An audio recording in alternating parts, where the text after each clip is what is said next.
triome d'atmosphère qu'on constate maintenant depuis peu. Harmattan, pluie et chaleur. Bonjour, Monsieur Iclou. Bonjour, Monsieur Iclou. On va essayer de démêler tout ça. Qu'est-ce que déjà c'est l'harmattan?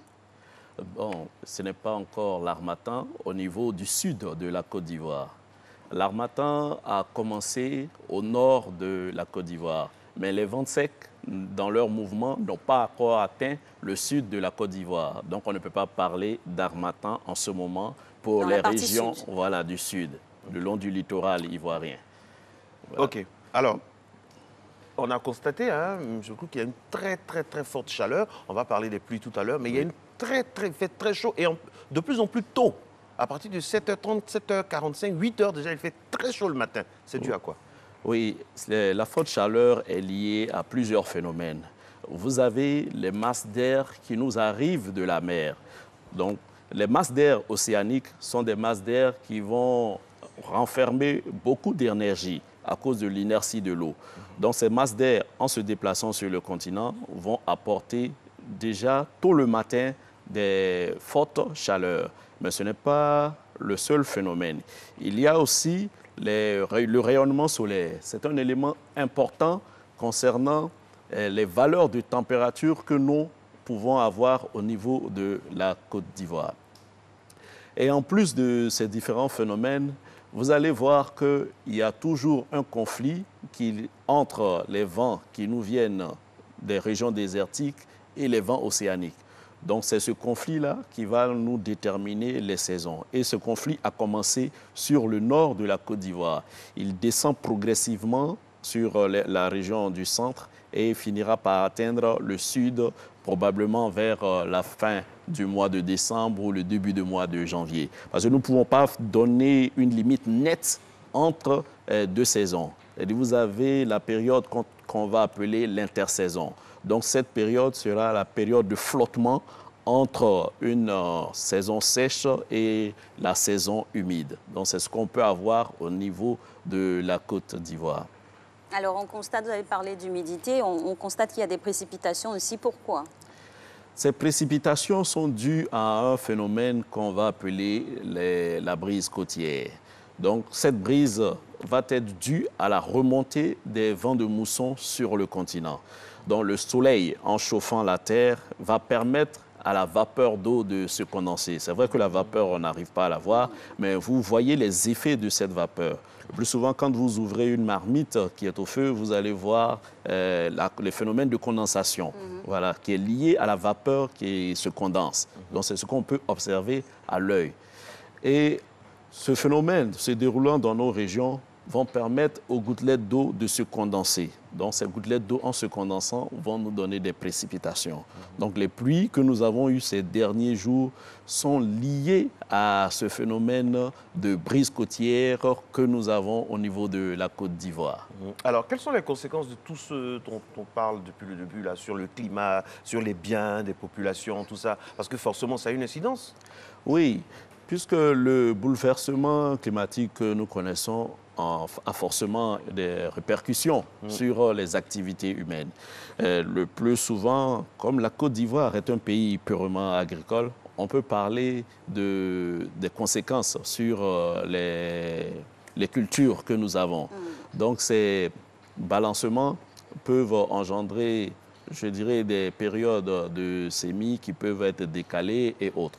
Donc, on peut avoir affaire à ces genres de phénomènes. Sans oublier que ces réchauffements nous apportent aujourd'hui des phénomènes plus dangereux, c'est-à-dire des phénomènes qui sont beaucoup plus vigoureux.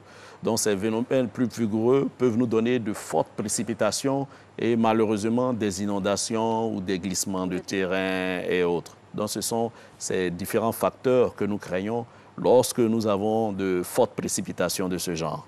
Alors, Monsieur Iclou, en plein déroulé de la COP25 actuellement, qui s'est tenue à Madrid et un prolongement à Paris avec des distinctions, il y a un changement climatique avéré. Oui.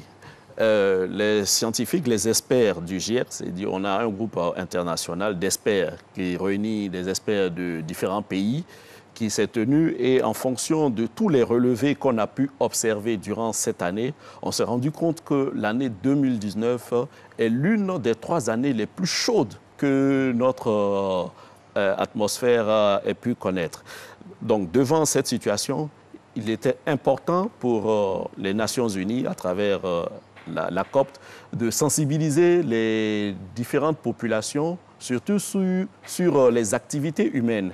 Parce qu'on se rend compte que la dégradation de l'atmosphère est liée à l'action de l'homme, aux facteurs anthropiques. Donc c'est devant ces facteurs-là que les résolutions des Nations Unies nous demandent de vraiment réduire les gaz à effet de serre pour éviter ces réchauffements et éviter d'avoir des phénomènes climatiques beaucoup plus dangereux pour nos populations. Monsieur Nclou, on a souvenance qu'en 2007, le GIEC a eu le prix Nobel, le prix Nobel de la paix avec Al Gore. Oui. Avec Al Gore. Et c'était un moment de beaucoup de promesses. 12 ans après, en 2019, on a constaté, on a l'impression que rien n'a bougé. Non, les choses bougent. Peut-être au niveau des populations, on va se rendre compte que le changement n'est pas significatif. Mais beaucoup de pays ont pris la résolution de vraiment réduire les gaz à effet de serre. Et pratiquement, concrètement, ça se manifeste Oui, comment? Ça se manifeste d'abord à travers, quand vous voyez les véhicules. Aujourd'hui, on est en train de migrer vers les véhicules diesel et autres, aux véhicules électriques. Quand vous dites on veut parler de la Côte d'Ivoire. Comment en Côte d'Ivoire on lutte contre on fait en sorte que les résolutions soient respectées en Côte d'Ivoire concrètement? Oui, ces résolutions sont respectées en Côte d'Ivoire à travers, d'abord, je dirais, l'énergie solaire. C'est-à-dire, au niveau de la Côte d'Ivoire, il y a une sensibilisation à l'utilisation de l'énergie solaire et aussi à la réduction des gaz à effet de serre. C'est-à-dire, ces genres de véhicules, ces résolutions sont prises même au niveau de la Côte d'Ivoire pour qu'au fur et à mesure, on passe des véhicules je dirais, à énergie telle que le gasoil, à la carburant pour passer aux véhicules électriques. C'est des choses qui vont se faire progressivement. Il y a un certain délai qui a été donné à tous les pays afin de pouvoir faire Est-ce que nous avons les moyens en Côte d'Ivoire pour tenir ces délais-là? Et les infrastructures aussi. Oui, bien sûr. Nous avons. Est-ce qu'on a le cadre législatif, le cadre organique pour... Oui, nous avons le ministère de l'Environnement qui a déjà commencé la sensibilisation au niveau des populations à travers, comment on appelle ça, l'utilisation, je dirais, des produits qui ne nous amènent pas beaucoup de gaz à effet de serre, c'est-à-dire une réduction du CO2. Et des études sont faites au niveau des différents points d'Abidjan pour pouvoir voir le rejet de CO2 que nous pouvons avoir dans certains lieux et regarder aussi les impacts de ces CO2-là sur la santé de nos populations. Donc, ce sont des choses que le ministère a commencé, ça suit son cours. Je pense qu'au fur et à mesure, vous allez vous rendre compte qu'il y a vraiment des choses qui sont entreprises au niveau de la Côte d'Ivoire. Alors, le déploiement, ou je dirais même la flotte automobile de la Côte d'Ivoire est très conséquente.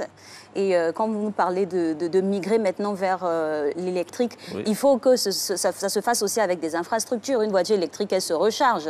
Est-ce que nous avons ces pôles de rechargement? On n'en voit pas les prémices, en tout cas. Non, ce sont des choses qui vont se faire avec le temps. Ah, le temps. Pour l'heure, oui. Le temps, on n'a plus le temps pour le temps. Oui, mais vous n'avez que le temps que vous vous donnez. Cela va venir.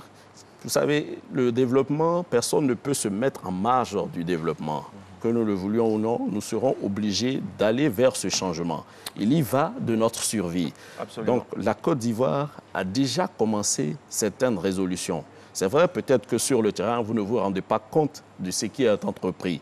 Mais avant de le faire, il y a certaines mesures qui sont effectuées en certains lieux pour qu'on puisse voir le degré de pollution que nous envoyons dans l'atmosphère. Il y a un déblaiement à faire. Oui. Merci infiniment à vous, M. Nclou Ferdinand. Je rappelle que vous êtes chef de service prévision générale et météo marine à la SODEXAM. Vous faites beaucoup de choses et un jour, on va essayer de découvrir un peu les méandres et les articulations de votre métier parce que c'est un véritable endroit, un laboratoire de production de données sur le temps. Et on espère qu'au niveau des décideurs, on va faire en sorte que sur le terrain, ce sera une réalité pour que les Ivoiriens puissent savoir, par exemple, le taux de pollution, les taux de pollution de chaque commune pour qu'on puisse s'améliorer. Merci à vous et on se retrouve la semaine prochaine. Matin Bonheur se poursuit dans son autre bloc.